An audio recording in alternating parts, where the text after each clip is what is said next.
It's a SL500. It's a 2003 model. I have the 5.0 V8, and it's leaking oil from the valve covers. It's time for the valve cover gaskets. I got a set of valve cover gaskets there, and you really can't tell, but it leaks into the headers on both sides. So when you come to a stop, you can see a little bit of smoke. So what we're gonna do first, go ahead and take all the plastic off, air intakes.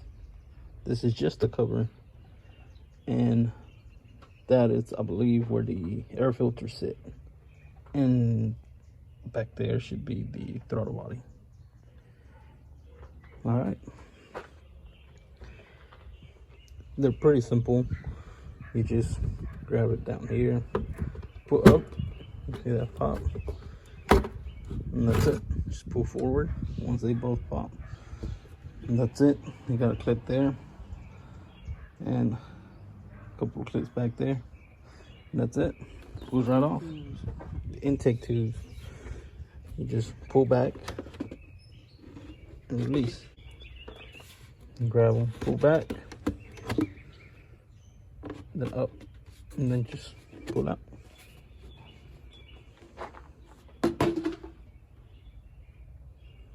And they're off. Now to remove the filter housing, it's pretty much the same thing as all the other plastic pieces. They're just put on there by pressure. I'm gonna go ahead and pull up. This one's a little bit tighter though than the plastic piece up front, and of course in the tubes. So what you're gonna do is just put your fingers under there and pull firmly up,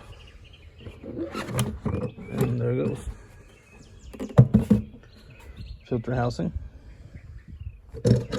You got two filters, one on each side. There's your throttle body. You got all the plastic pieces taken off. You got access to your valve covers. As you can see, both of mine are leaking. Pretty sure they're leaking underneath there too. This one's leaking badly. Look at that. And that runs down, lands forward and back, and it looks like it's leaking from underneath when it's really all up here. Alright, check the gaskets underneath, and there's no leak. It's all coming from up here. Alright, we're gonna remove the coil packs first. Well, start unplugging first. Once everything is unplugged, we can start removing, and I'll show you how to remove the coil packs in a minute. Alright, so time to unplug this ones. Now, you might see that this one's already halfway unplugged. You gotta push this tab. This tab up here, you push it in and it releases. But I'm noticing that every single tab, it's breaking. Now, I'm not sure how that's gonna affect the performance. As you can see, it comes right back up now. Most likely I'm gonna have to order new plugs for every coil pack, because this one, I pushed it as well. It comes loose, but this is no longer working. See that? Let's try this one.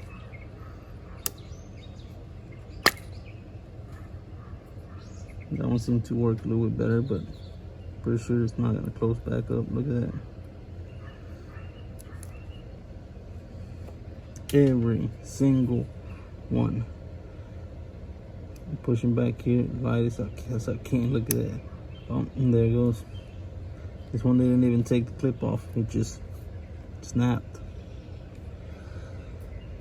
What do I recommend for this? You better have some zip ties around. We'll find out once I put them back up how I'm gonna put those back in. But for the meantime, I'm gonna go ahead and keep on taking them off. Once you got the coils unplugged, go ahead and start removing the hoses that are attached to the valve covers. This is one of them. I'm using one of these picks. Just go under the hose and break it loose. This might be a little bit dried, so you don't want to just pull them out dried out like give them a jack, they might break. See, that one came out fine, no issue. I believe there's one more in the other valve cover gasket right here. This one, same concept. Just go under with the pick, get it, break it loose from the surface, and pull out.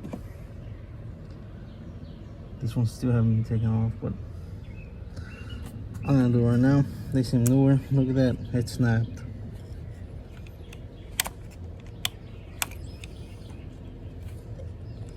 See, by using the pick, I won't snap them. Nope, they snap. Oh, this one might be. Oh no, it snapped too.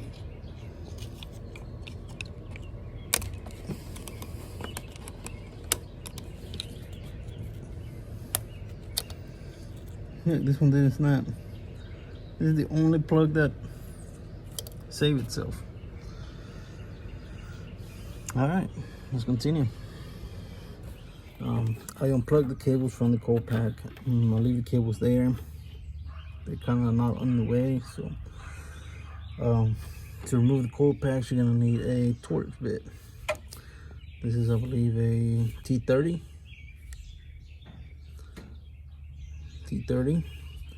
and yeah, pretty basic.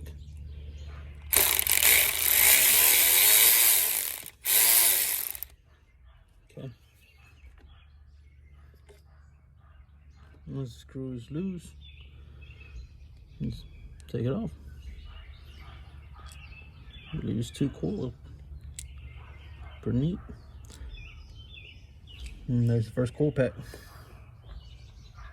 We got 3 more to go, and 4 more on that side.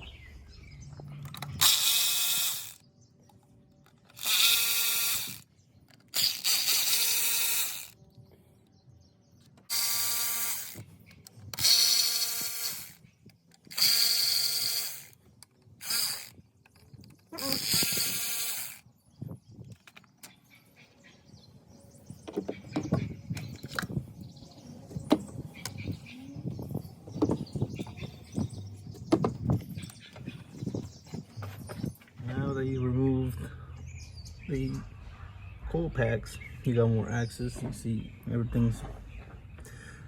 it's out of the way. This valve cover is ready to come up. Gotta remove this torque bolts. And also on this side I still gotta remove that hose back there, and there's one more hose, but that's the side that I was starting first. So this one is gonna be at the end. The car's still cooling down. I was driving it right before this, but here we are. Yeah, time to remove the valve cover bolts. Remove the valve cover bolts. On that one, you're gonna need an E10.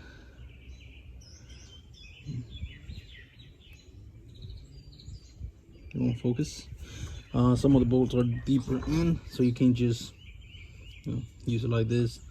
I got a set of extensions ready to go, and in some of the bolts you might not even be able to take them off with the electric ratchet or a air amp ratchet, so you're gonna have to use a manual ratchet.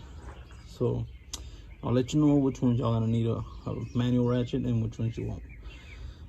As y'all can see, the ones up here, the ones that are visible, you really don't need a manual one. So this should do it. Let's get to it. All right, so all the bolts are off. The ones you have to use a handheld ratchet are the ones here in the bottom, down there. There's one back there. There's 1, 2, 3, 4, 5, 6, 7, 8, 9, and 10. Yeah, I'm not very good at following my hand with the camera, but once you got all the bolts off, this should come right off. Jesus, it's hot. Valve cover comes off. Look at that. Looks really clean, really good for its age. Fresh oil changes though all the time. This is the valve cover.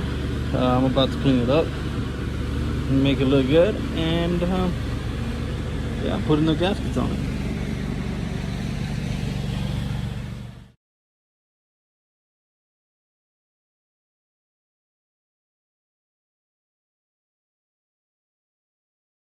Now that both of the valve covers gasket, now that both of the valve covers are off, you can go ahead and start cleaning all the edges. Already did. Clean every single edge, just to ensure a good seal. Here's the other side. Both sides being cleaned off on both sides, so it's ready to be pulled back together.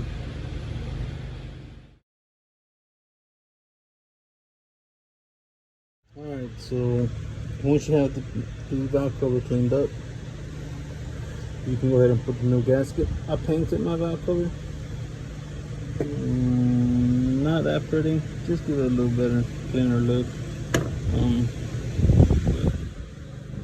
Nothing too fancy, but once you got the gasket, just set it up in there and you're ready to put that back in place. Now back together. If you paint any covers, that's all you're gonna be able to see. Which to me, it's okay.